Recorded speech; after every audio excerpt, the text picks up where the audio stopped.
ఓం నమో వెంకటేశాయ.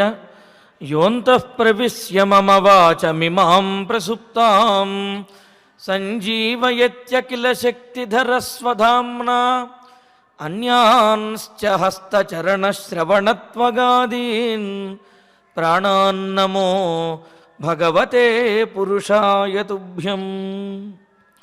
అఖిలాండ కోటి బ్రహ్మాండ నాయకుని యొక్క అనుగ్రహంతో ఈ కలియుగ వైకుంఠంలో ఈ పుష్యమాసంలో మనం విష్ణు వైభవాన్ని తెలుసుకుంటూ ఉన్నాము.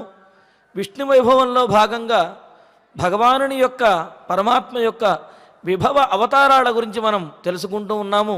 అందులో మొదటిది ఆదివరాహమూర్తిగాను, రెండవది సుయజ్ఞావతారంగాను తెలుసుకుని మూడవది అయినటువంటి కపిల అవతారం విశేషాలను మనం తెలుసుకుంటూ ఉన్నాము. అందులో భాగంగా కపిల అవతారమూర్తి అయినటువంటి ఆ స్వామి యొక్క తల్లిదండ్రులుగా ఉన్నటువంటి కర్దమ ప్రజాపతి దేవహూతుల యొక్క వివాహం అనేది జరిగినది. నిన్నటి ప్రవచనంలో కర్దమ ప్రజాపతి దేవహూతుల యొక్క వివాహము, ఆ తరువాత వారిరువురు కూడా చక్కగా దేదీప్యమానమైనటువంటి దివ్య విమానంలో విహరిస్తూ సాంసారికమైనటువంటి జీవనాన్ని గడపటము, తద్వారా వారికి 9 మంది స్త్రీ శిశువులు జన్మించడము, ఇవన్నీ కూడా నిన్నటి రోజున తెలుసుకున్నాం. అయితే వివాహ సందర్భంలో స్వయంభోమనువుకి శతరూపకి కూడా ఈ కర్దమ ప్రజాపతి తాను వివాహం చేసుకున్న తరువాత పిల్లలు పుట్టే వరకు ఈ సాంసారికమైనటువంటి జీవనం గడుపుతాను అని, ఆ తర్వాత శమదమాది యోగములతోటి సన్యాసాశ్రమాన్ని స్వీకరిస్తాను అని చెప్పారు. మరి అదేవిధంగా వారిరువురికి కర్దమ ప్రజాపతికి దేవహూతికి వివాహం జరిగినది. ఆ తర్వాత సంతానము కూడా జన్మించింది. మరి ఇప్పుడు దేవహూతి అడుగుతోంది, స్వామి సంతానము జన్మించింది, స్త్రీ శిశువులు 9 మంది జన్మించారు మీ యొక్క అంశలతోటి, కానీ వీరందరికీ కూడా వివాహం చేయవలసినటువంటి బాధ్యత అన్నది ఉన్నది. అంతేకాకుండా నేను ఇప్పటి వరకు కూడా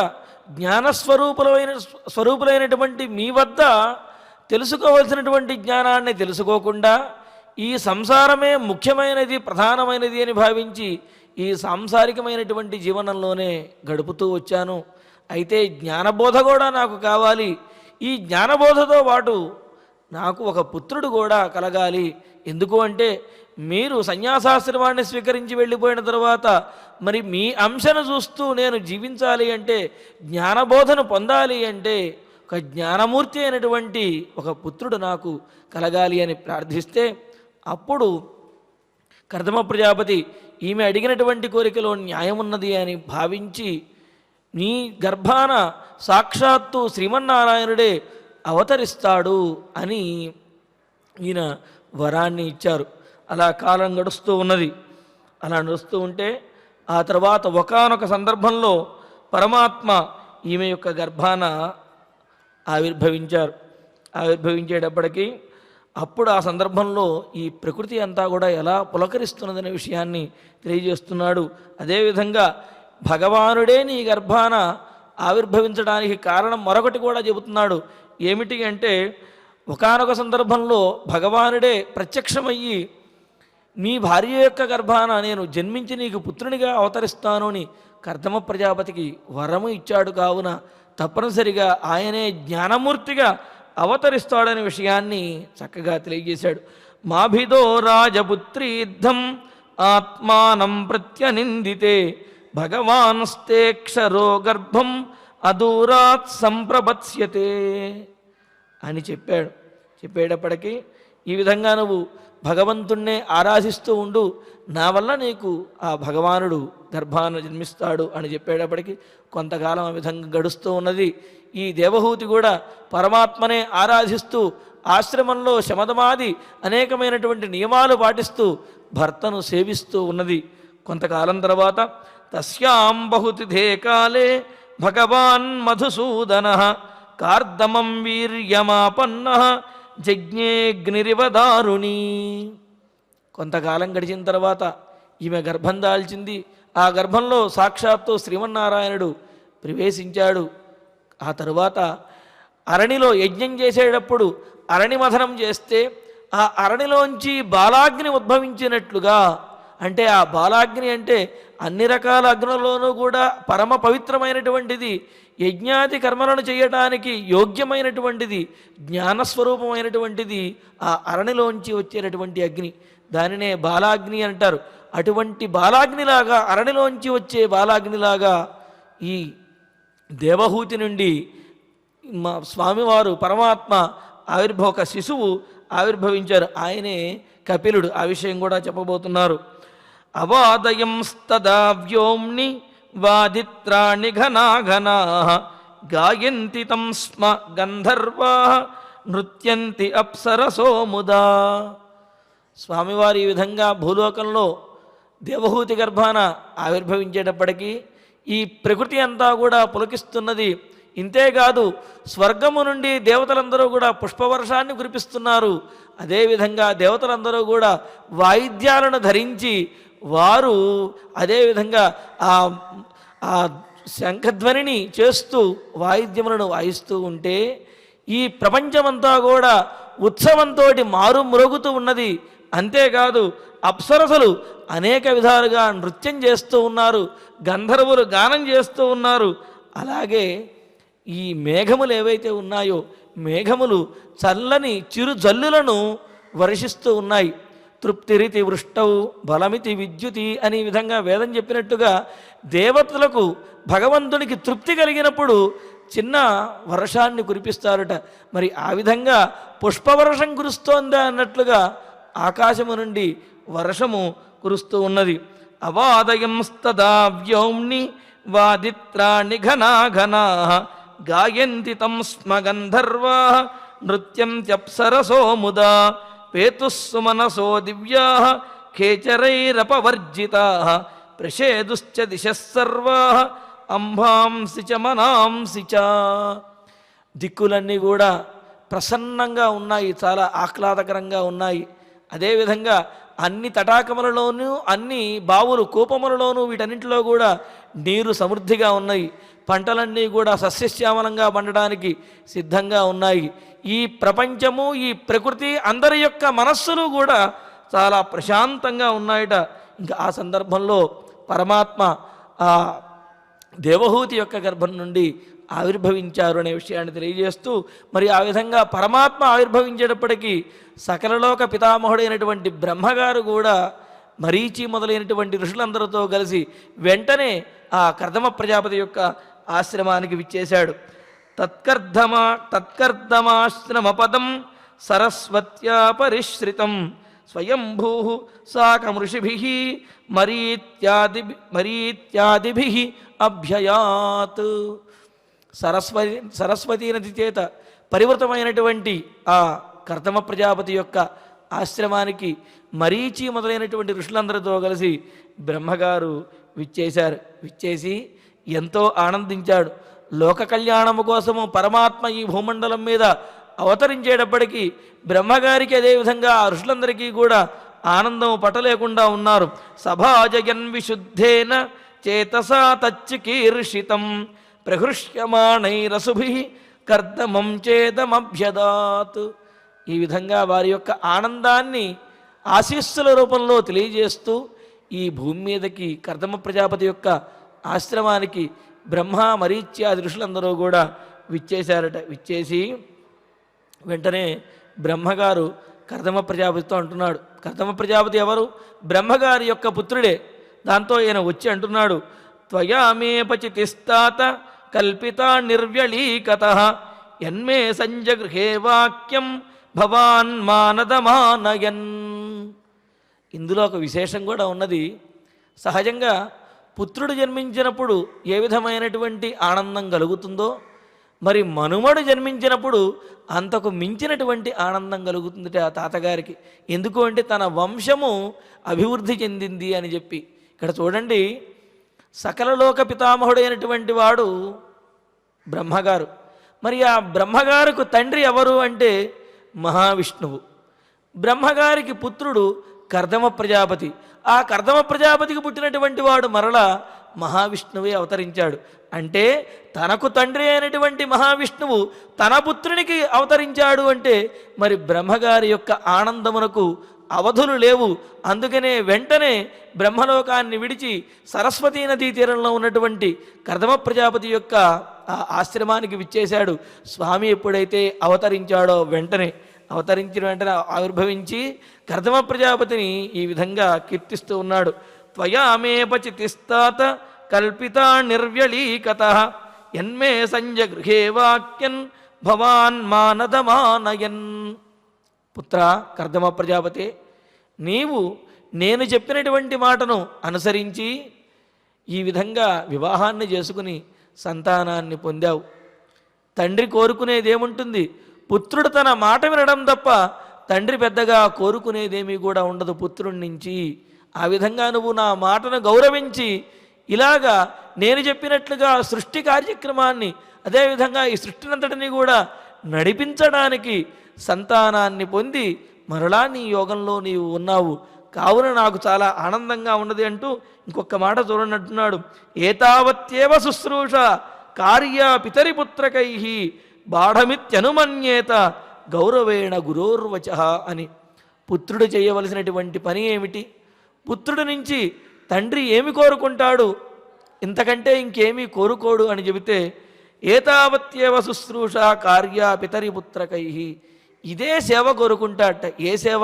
కాళ్ళు బిసుగించుకోవటము, లేకపోతే గొడుగులు పట్టించుకోవటము, ఆస్తులు ఇవన్నీ ఇవ్వటము, ఇవన్నీ కాదు. ఏం కోరుకుంటాడట? బాఢమిత్యనుమన్యేత గౌరవేణ గురోర్వచ. తండ్రి చెప్పినటువంటి మాటను పుత్రుడు ఆనందంగా స్వీకరించి దాన్ని పాటించటం అనేది మాత్రమే తండ్రి కోరుకుంటాడు తప్ప తన సంతానము నుండి తన పుత్రుల నుండి ఇంతకంటే గొప్పగా తండ్రి కోరుకునేదేమీ ఉండదు. మరి ఆ విధంగా నేను చెప్పినటువంటి మాటను నీవు పాటించావు నాయనా అని బ్రహ్మగారు తన పుత్రుడైనటువంటి కర్దమ ప్రజాపతితోటి ఈ విధంగా ఆనందంగా చెప్పాడట. చెప్పి ఇంకా మాట చెబుతున్నాడు, ఇంకా సూచన ఇస్తున్నాడు. అదేవిధంగా కర్దమ ప్రజాపతికి దిశానిర్దేశం చేస్తున్నాడు. ఏమని?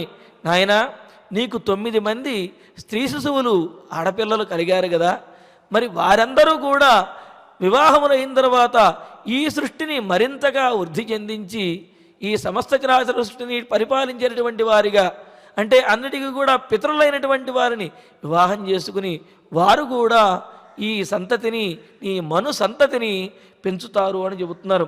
ఇమా దుహితరసభ్య తవ వత్ససు మధ్యమా స్వర్గమేతం సర్గమేతం ప్రభావైశ్వై బ్రహ్మయిష్యంత్యనే కథా. నీ పుత్రికలైనటువంటి ఈ 9 మంది కూడా మరీచ్యాది మహర్షులను వివాహం చేసుకుని వారికిచ్చి వివాహం చెయ్యి. మరి వారి మరీచ్యాది మహర్షులతో కలిసినటువంటి ఈ 9 మంది సంతతి కూడా ఈ సృష్టిని మరింతగా వృద్ధి చెందించి నడిపిస్తారు, మీ వంశమును వృద్ధి చెందిస్తారు అని చెబుతూ అతస్త్వమృషి ముఖ్యేభ్య యథాశీలం యథారుచి ఆత్మజా పరిదేహ్యద్య విసృణీహి యశోభువి. మరి గొప్పవారైనటువంటి వారు అని చెప్పి అంటే బ్రహ్మగారితో పాటుగా మరీత్యాది మునులు కూడా అప్పుడే వీరితో పాటుగా వచ్చారు. వారిని చూపించి గొప్పవారైనటువంటి వారు, మహాయోగులు అయినటువంటి వారు ఈ మరీత్యాది ఋషులు, మరి వీరికి నీ పిల్లలను, నీ సంతతిని, ఆడపిల్లలను ఇచ్చి వివాహం చెయ్యి. వీరికిచ్చి వివాహం చేయటం ద్వారా నీ సంతతి పెరుగుతుంది, నా యొక్క కీర్తి కూడా వృద్ధి చెందుతుంది, తద్వారా నీ యొక్క కీర్తి కూడా వృద్ధి చెందుతుంది అని చెప్పాడు. అందుకనే మరీచ్యాదులను పితృదేవతలు అని కీర్తిస్తాము. అదేవిధంగా బ్రహ్మగారిని పితామహుడు అంటాం. ఎందుకని సకలలోక పితామహుడిని బ్రహ్మగారుని అంటాము అంటే పితృణాం మరీచ్యాదీనాం పితా అని చెబుతారు. కాబట్టి మరీచ్యాదులైనటువంటి వారికి తండ్రి కాబట్టి బ్రహ్మగారిని పితామహుడు అంటాము. ఈ మరీచ్యాదులే సకల సృష్టిని కూడా నడిపించారు కాబట్టి వీరిని పితరులు అని చెప్పి కీర్తిస్తాం. మరి వీరి ద్వారా సృష్టి అంతా కూడా నడుస్తుంది, మీ అందరికీ కీర్తి ప్రాప్తిస్తుంది అని చెప్పి బ్రహ్మ అనేక విధాలుగా చెప్పి ఇంకో మాట అంటున్నాడు.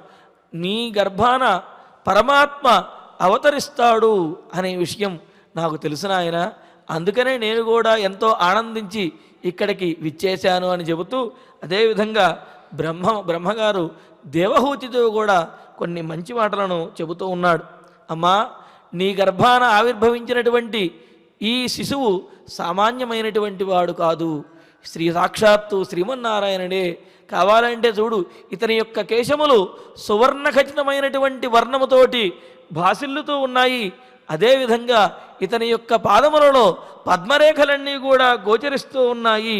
ఇతను నీ గర్భాన ఆవిర్భవించి సకల లోకములకు కూడా, ఈ ప్రపంచమంతటికీ కూడా జ్ఞానాన్ని ప్రసాదించడానికి నీ యొక్క గర్భాన ఆవిర్భవించాడు.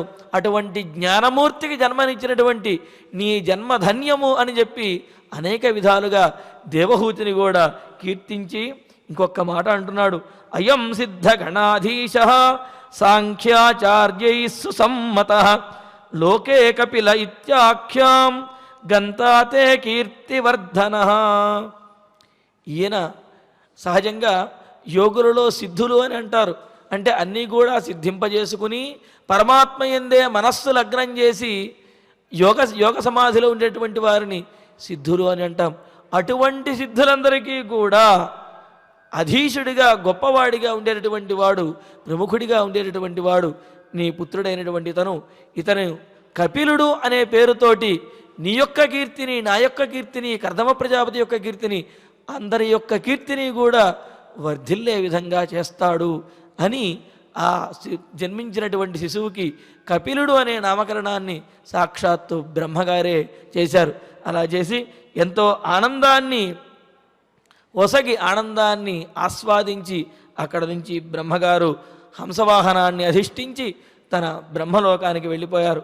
మరి బ్రహ్మలోకానికి బ్రహ్మగారు వెళ్ళిపోయిన తర్వాత ఆ మరీచ్యాదృశులందరినీ కూడా అక్కడే ఉంచి అనేకమైనటువంటి సత్కారములన్నీ కూడా చేసి కర్దమ ప్రజాపతి తన కూతురులైనటువంటి ఆ 9 మందిని కూడా మరీచ్యాదృశులకు సమర్పించారట, వివాహం చేశారట. మరి వారిని ఈ మరీచ్యాదులు కూడా ప్రజాపతులే విద్యుక్తంగా చక్కగా వివాహాలను చేశాడు. అలాగే కర్దమ ప్రజాపతి తన ధర్మపత్ని అనేటువంటి దేవహూతి యొక్క అనుమతితోటి, దేవహూతి ఆనందముగా ఈ వివాహం చేద్దాము అన్న పిదపనే ఈ విధంగా వివాహం చేయటాన్ని ప్రారంభించారట. మరి ఆ విధంగా ఆయన తన కూతురు కళ అనే కూతురిని మరీచికి, అనసూయ అనే కూతురిని అత్రి మహర్షికి, శ్రద్ధ అనే కూతురిని అంగీరసునికి, హవిర్భువు అనే తన పుత్రికను పులస్త్యునికి, అదేవిధంగా గతి అనే తన పుత్రికను పులహునికి, అదేవిధంగా క్రతువు అనే పుత్రికను క్రతువుకి, క్రియ అనే పుత్రికను, అదేవిధంగా భృగు మహర్షికి ఖ్యాతి అనే పుత్రికను వశిష్ఠునికి, అరుంధతిని ఇచ్చి వివాహం చేశాడు. అదేవిధంగా అధర్వునికి శాంతి అనే తన కన్యను ఇచ్చి ఈ విధంగా 9 మంది ప్రజాపతులకు కూడా, 9 మందికి కూడా, మహర్షులకు కూడా తన 9 మంది పుత్రికలను ఇచ్చి వివాహం చేశాడు. వారి ద్వారా, ఈ 9 జంటల ద్వారా ఈ భూలోకంలో అనేకమైనటువంటి యజ్ఞయాగాది కర్మానుష్ఠానములు, ధర్మ ప్రచారము, అదేవిధంగా ఈ సృష్టి కార్యక్రమం అంతా కూడా ధర్మబద్ధంగా నడిపించబడింది అని చెప్పి చక్కగా మనకు ఈ భాగవతం ద్వారా తెలియజేస్తూ ఉన్నారు మైత్రేయులు వారు. అదేవిధంగా కర్దమ ప్రజాపతి ఇంటలో దేవాదిదేవుడైనటువంటి ఈ శ్రీహరి స్వయంగా ఆవిర్భవించాడని తెలుసుకుని, ఆ విషయాన్ని కూడా తెలుసుకున్నటువంటి కర్దమ ప్రజాపతి తన పుత్రుణ్ణి కలుసుకోవాలి అని అనుకున్నట్ట. ఎలాగా అంటే తన పుత్రుడు తన వద్ద ఉన్నప్పటికీ కూడా ఏకాంతంలో తన పుత్రుణ్ణి కలుసుకోవాలి అనుకున్నాడు. ఆ విధంగా ఈ 9 మంది పిల్లలకి కూడా వివాహం చేశాడు. వివాహం చేసిన తర్వాత వారు వారి వారి ఆశ్రమాలకు వెళ్ళిపోయారు. ఇంకా ఆశ్రమంలో దేవహూతి, కర్దమ ప్రజాపతి, అదేవిధంగా కపిలుడు ఉన్నారు. ఈ కపిల మహర్షి ఉదయిస్తూనే పుడుతూనే జ్ఞానస్వరూపునిగా పుట్టాడు. సాక్షాత్తు శ్రీమన్నారాయణ యొక్క అవతారం కావున ఆ విషయం తెలిసినటువంటి కర్దమ ప్రజాపతి వెంటనే ఏకాంతంలో మహావిష్ణువుని కలిశాడు.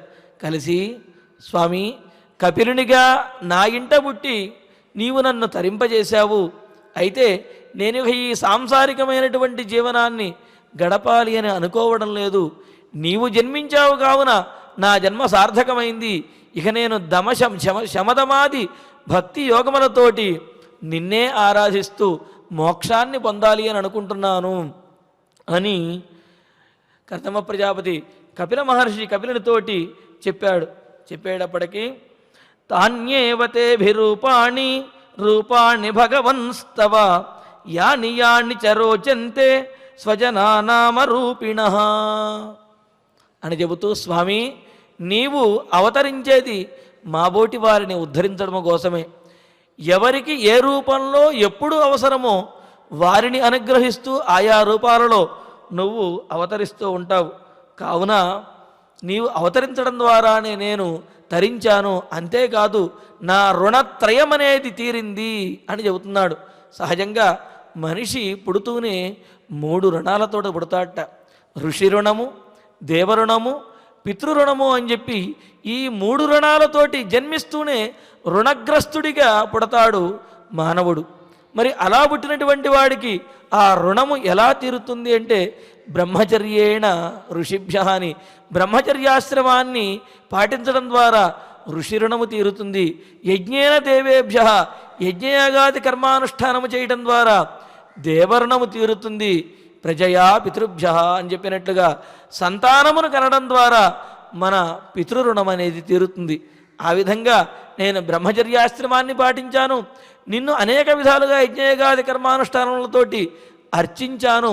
ఆ విధంగా ఋషిరుణము దేవరుణము తీరింది. నీవే నా గర్భాన అంటే నా భార్య యందు అవతరించడం ద్వారా నేను పితృరుణాన్ని కూడా తీర్చుకున్నటువంటి వాడినయ్యాను. కావున నీ వల్ల నాకు రుణత్రయము కూడా తీరినది. కావున నేను ఇక ఈ సంసారాన్ని విడిచి యోగ సమాధిని ఆశ్రయిస్తాను అని చెప్పి ప్రార్థిస్తున్నట్ట. ఆస్మాభిభృచ్ఛేద్యపతిం ప్రజానాం త్వయావతీర్ణార్నౌతాప్తకామః పరివ్రజత్పదవీమాస్థితోహం చరిష్యే త్వాం హృది యుంజన్ విశోకః. కావున నీ సాయుధ్యాన్ని మోక్షాన్ని నేను పొందాలి అనుకుంటున్నాను అనేటప్పటికీ కపిల మహర్షి ఆయన నవ్వి, కపిలుడు అలాగే మయా ప్రోక్తం హి లోకస్య ప్రమాణం సత్యలౌకికే అధాజని మయా తుభ్యం యద్ అవోచం హృతం మునే.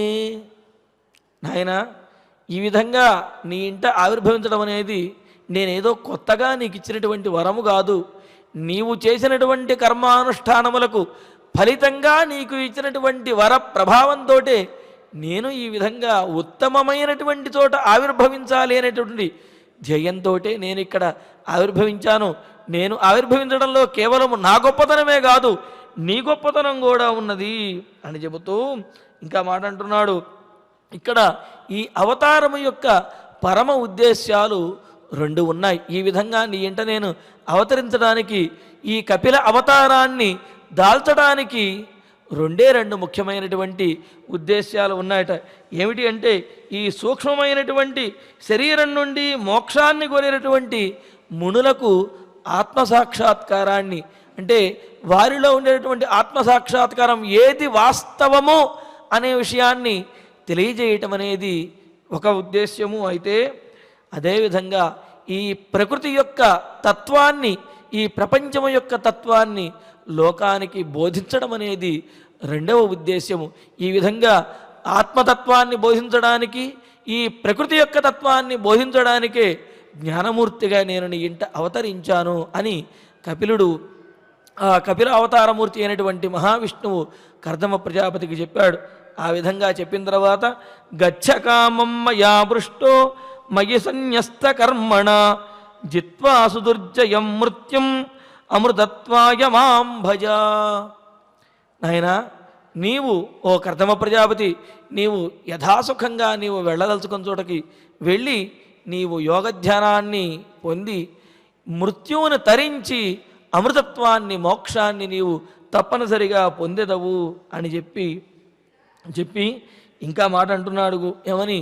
నాకు మాతృమూర్తి అయినటువంటి దేవహూతికి కూడా నేను జ్ఞానబోధ చేసి ఆమెకు కూడా ఈ సాంసారికమైనటువంటి బంధనముల మీద ఉన్నటువంటి కోరిక ఏదైతే ఉందో ఆ కోరికను పోగొట్టి నిజమైనటువంటి సత్యాన్ని తెలుసుకునే విధంగా నేను ఆమెకు కూడా బోధ చేస్తాను అని చెప్పి ఈ విధంగా చెబుతూ ఆ కపిల భగవానుని యొక్క ఆజ్ఞతోటి కర్దమ ప్రజాపతి కూడా యోగధ్యానానికి వెళ్ళాడు.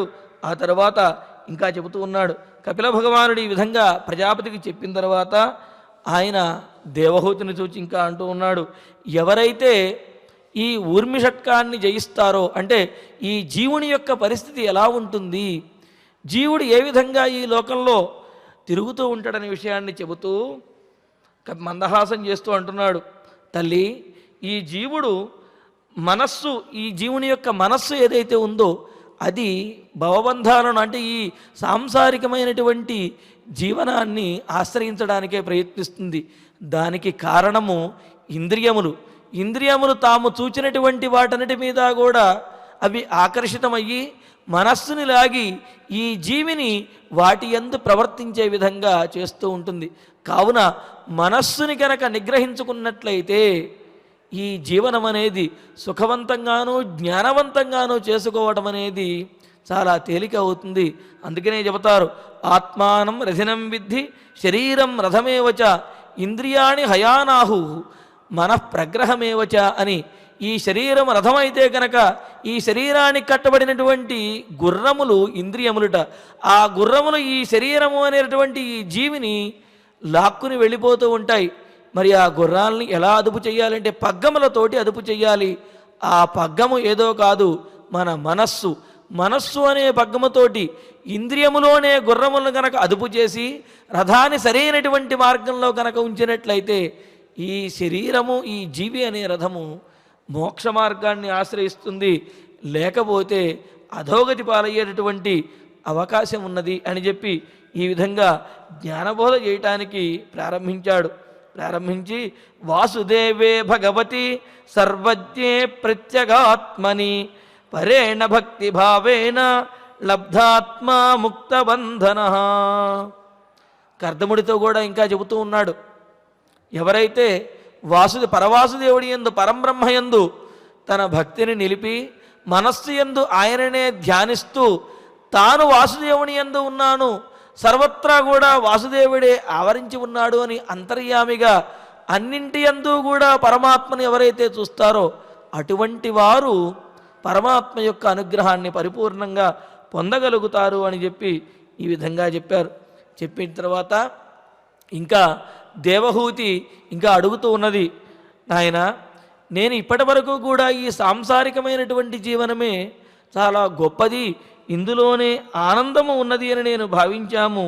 కానీ అసలు ఈ జీవిని దరిచేర్చేటటువంటిది, అంటే మోక్షాన్ని అనుగ్రహించేటటువంటి మార్గం ఏమున్నది అని అనేటప్పటికీ వెంటనే ఆయన చెబుతున్నాడు, ఈ సమస్త ప్రాణులకు కూడా మోక్షాన్ని ఇచ్చేది సరైనటువంటి మార్గము ఏది అంటే ఇంతకు ముందు చెప్పినట్లుగా ఇంద్రియములను అదుపు చేసుకుని మనస్సు భగవంతుని యందు లగ్నము చేసి ఓర్పుతోటి శాంతియుతమైనటువంటి హృదయంతో భగవంతుణ్ణి ఆరాధిస్తూ తాను ఈ లోకంలో పుట్టిన తర్వాత తాను నిర్వర్తించవలసినటువంటి బాధ్యతలన్నింటినీ కూడా నిర్వర్తించి భగవంతుణ్ణి ఆరాధిస్తూ ఉండడం అనేదే ఈ లోకంలో మానవులు చేయవలసినటువంటి గొప్ప కార్యము, అదే అతని యొక్క కర్తవ్యము అనే విషయాన్ని చెబుతూ ఆ విధంగా ఉన్నటువంటి వారు ముక్తిని పొందుతారు. భగవంతుణ్ణి ఆశ్రయించినటువంటి వారు ముక్తిని పొందుతారు.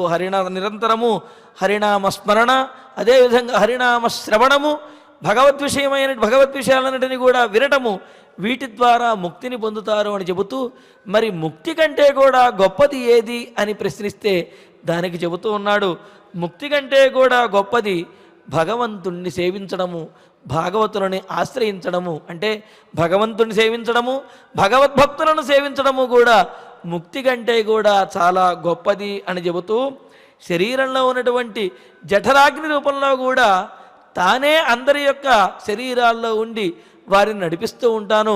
వారు అంటే అహంకారంతో మేము చేస్తున్నాము, మేము ఉన్నాము, మేము తిన్నాము అని అనుకుంటారు. కానీ వారు తిన్నటువంటి ఆహారం అది జీర్ణమవ్వటానికి కూడా పరమాత్మే కారణము జఠరాగ్ని రూపంలో అని చెబుతూ ఇంకా అంటున్నాడు, మరి భక్తి యోగులు అని అంటారు కదా, ఆ భక్తి యోగము యొక్క విశేషం ఏమిటి నాయన అని అడిగితే ఈ విధంగా చెబుతుంది.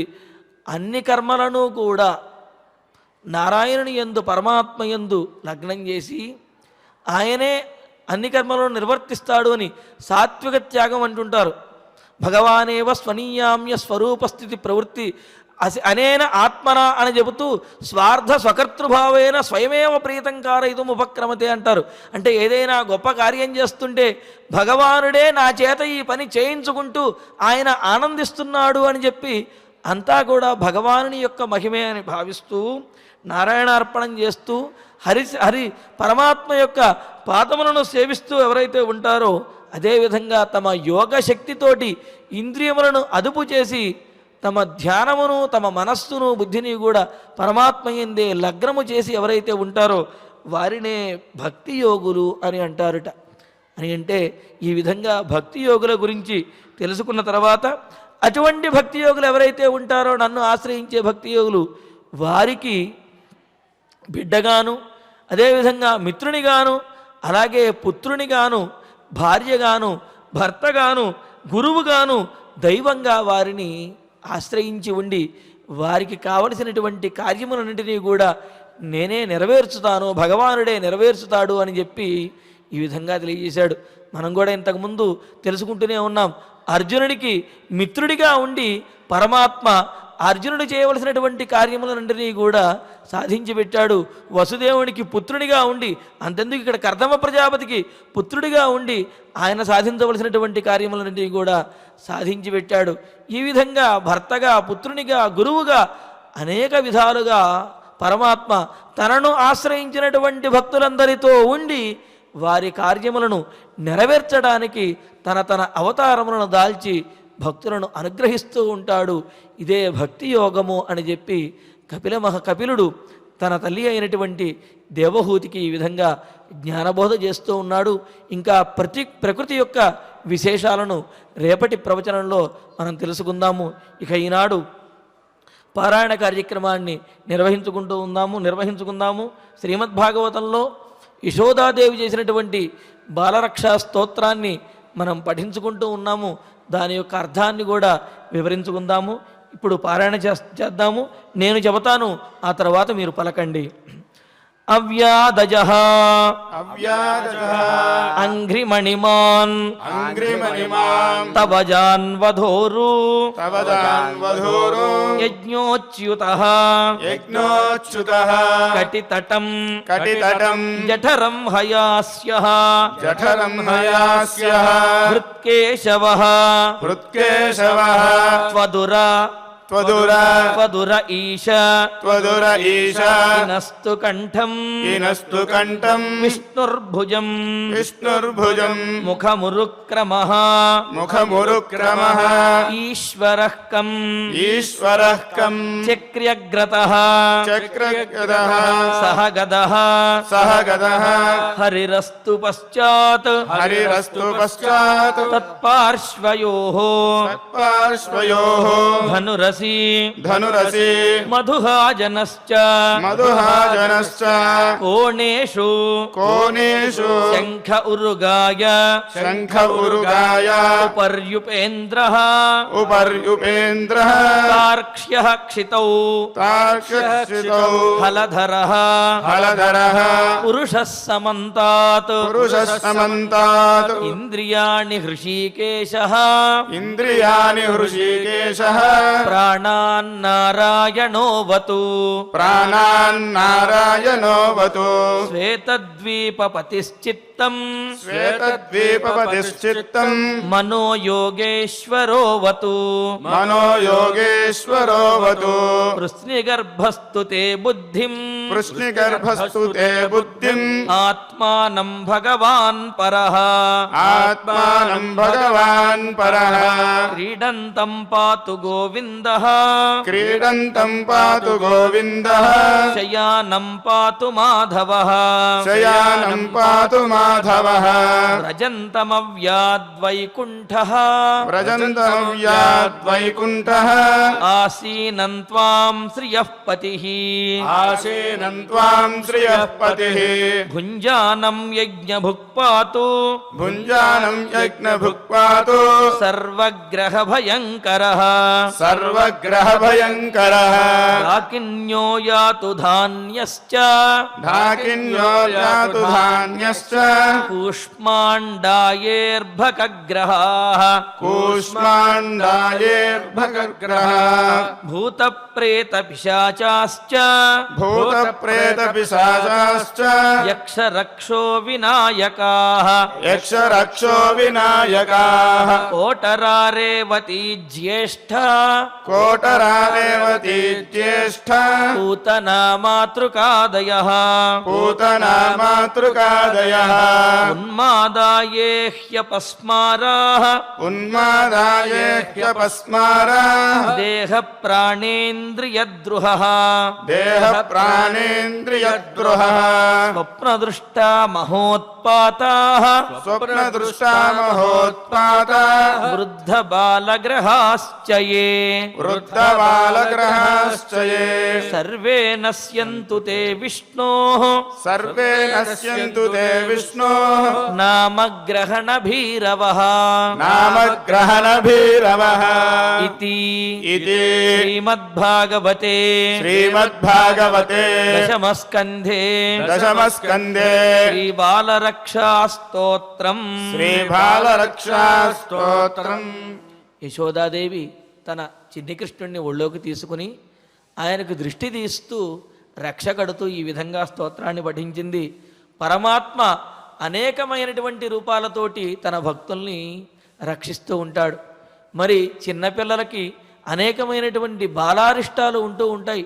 వాళ్ళకి 10 ఏళ్ళు నిండే వరకు, వాళ్ళకి బాల్యం విడిచి కౌమారం వచ్చే వరకు కూడా వారికి అనేకమైనటువంటి అపాయాలు గోచరిస్తూ ఉంటాయి, అపాయాలు ఆవరిస్తూ ఉంటాయి. మరి అటువంటి వారిని సంరక్షించాల్సింది ఎవరు అంటే పరమాత్మ. అందుకనే జలే రక్షతు వారాహ స్థలే రక్షతు వామనః అటవ్యాం నారసింహశ్చ సర్వతః పాతు కేశవః అని చెప్పినట్లుగా అన్నింట్లా కూడా జలములలో వరాహమూర్తిగాను, స్థలము యందు ఈ భూమి యందు వామనమూర్తిగాను, అడవి యందు నరసింహమూర్తిగాను అన్నింటా కూడా కేశవునిగా సంరక్షించాలి అని పెద్దలమైనటువంటి వారు పెద్దలు కూడా మనమందరము కూడా స్వామిని ప్రార్థిస్తూ ఉంటాం.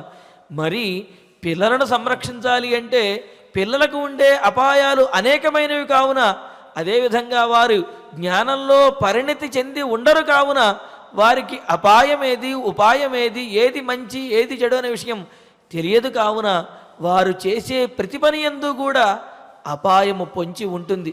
మరి అటువంటి అపాయాల నుండి మనం వారిని సంరక్షించగలమా అంటే మనం కొంతవరకు మాత్రమే సంరక్షించగలుగుతాము. మరి పరిపూర్ణమైనటువంటి సంరక్షణ వారికి కలగాలి అంటే పరమాత్మ మాత్రమే ఇవ్వాలి. మరి అందుకనే సర్వతోముఖమైనటువంటి అన్ని వైపుల నుండి కూడా, అన్ని విధాలుగా, అన్ని సమయాలలోనూ కూడా పరమాత్మ శిశువును సంరక్షించాలి అని యశోదాదేవి చెబుతూ ఈ విధంగా అంటూ ఉన్నది. చక్ర్యగ్రత సహ గత హరిరస్తు పశ్చాత్తు. నీవు ఎక్కడికైనా వెళుతూ ఉంటే నాయనా, నీవు ఆ విధంగా పాకుతూ నడుస్తూ వెళుతూ ఉంటే నీ ముందు చక్రి అంటే ఆ సుదర్శన చక్రధారి అయినటువంటి ఆ స్వామి గదాధారిగా కూడా ఉంటూ నిన్ను ముందు వైపు రక్షించాలి.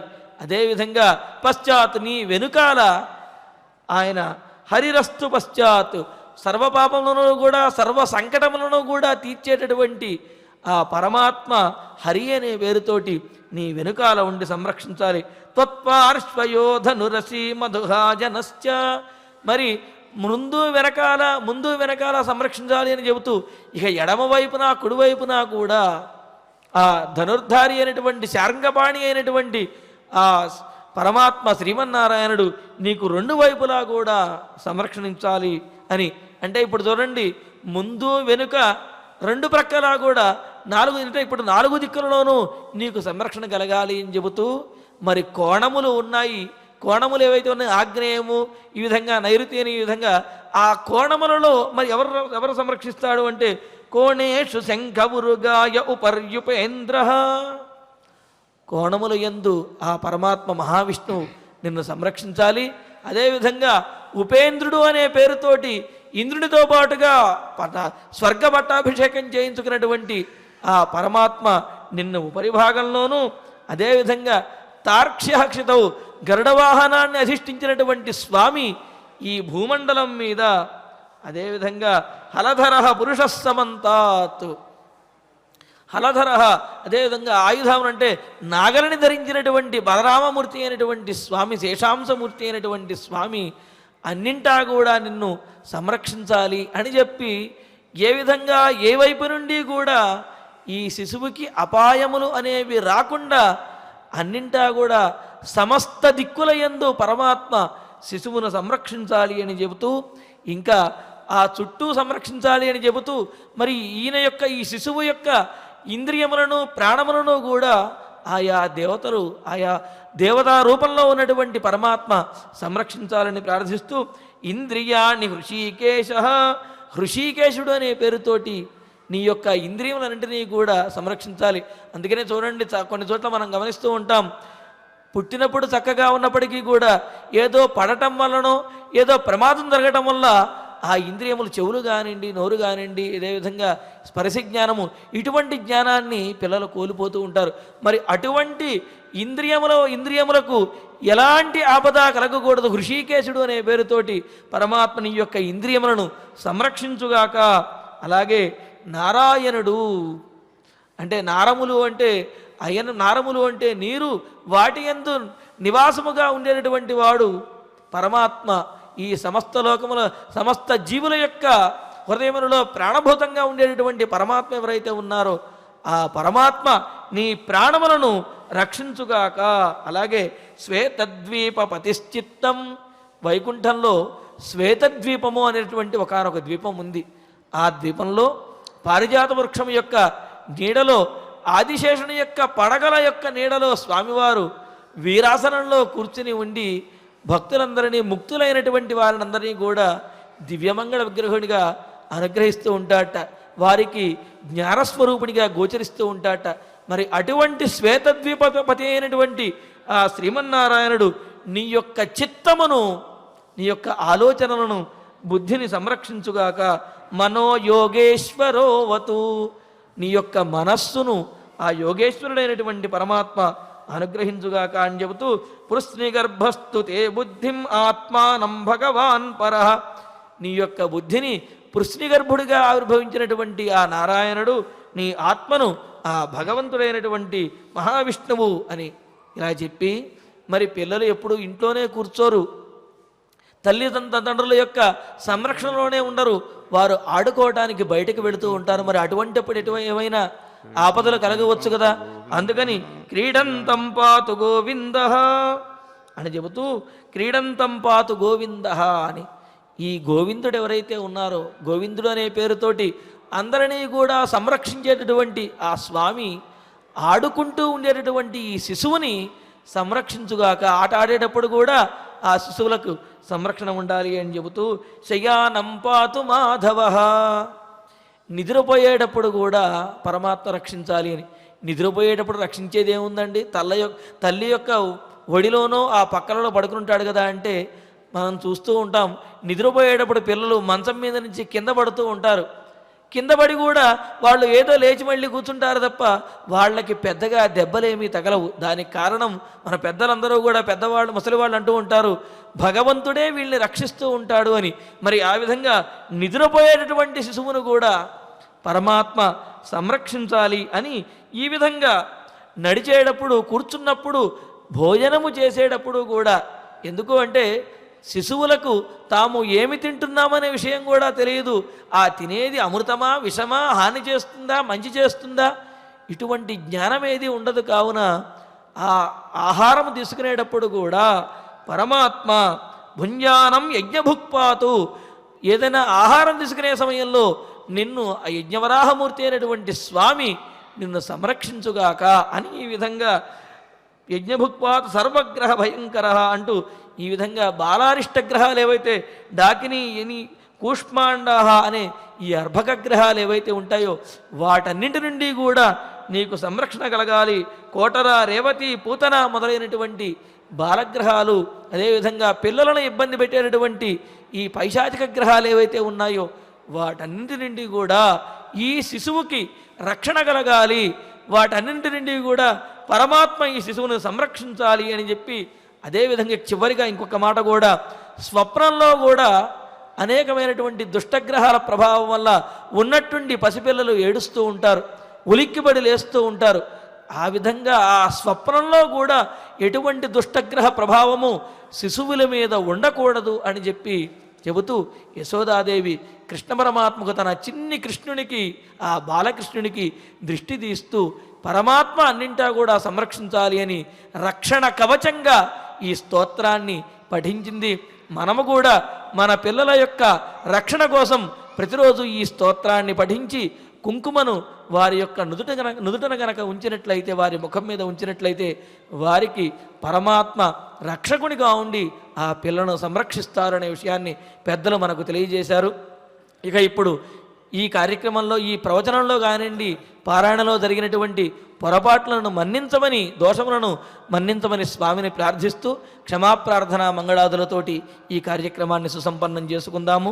అధ క్షమాప్రార్థన యదక్షరపదభ్రష్టం మాత్రాహీనం చ యద్భవేత్ తత్సర్వం క్షమ్యతాం దేవ నారాయణ నమోస్తుతే. అధ భగవత్ సమర్పణం కాయేన వాచా మనసేంద్రియైర్వా బుద్ధ్యాత్మనా వా ప్రకృతే స్వభావాత్ కరోమి యద్యత్ సకలం పరస్మై నారాయణాయేతి సమర్పయామి. అధ మంగళం శ్రియః కాంతాయ కళ్యాణ నిధయే నిధయేర్థినాం శ్రీవేంకట నివాసాయ శ్రీనివాసాయ మంగళం.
No.